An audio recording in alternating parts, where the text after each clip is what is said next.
Now, I've had a little bit of experience with this myself as a business owner, as I've been talking to some commercial brokers looking for office space. And that is that a lot of these anchor tenants or large tenants that formerly had massive amounts of square footage pre-COVID, they're not giving up having office space entirely, but they are right sizing and or more specifically downsizing to less square footage. So when you talk about 2 million square feet being taken up, that is, new leases happening from some of those people right sizing, and probably new leases from new businesses as well that didn't have any office space.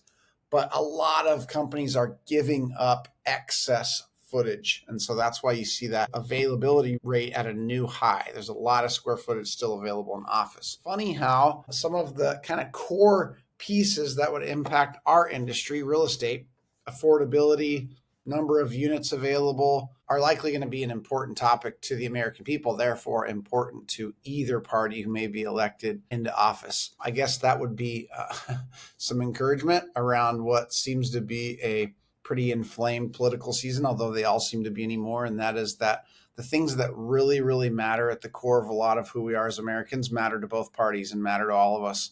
So it will be interesting, though, to see how they go about focusing on housing, right? Because their policy trends and methodologies tend to be quite different, although targeted towards some of the same things. A little less than a week away to the election. And then I believe that we'll see some of these question marks play out. This story specifically is dealing with this concept that we've talked about around this persistent growth in home pricing. Now, we've seen the rate of growth slow pretty dramatically compared to what it did back during the COVID years when we had just these massive and dramatic increases in average and median home prices.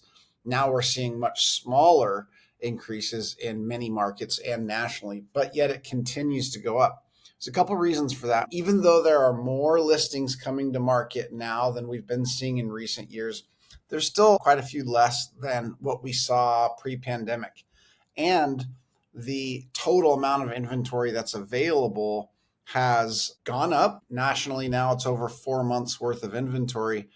And yet we would expect prices to be impacted dramatically only when we get north of historically about 6 months of inventory, especially closer to 7, 8, 9 months is when we see those prices start to really decline.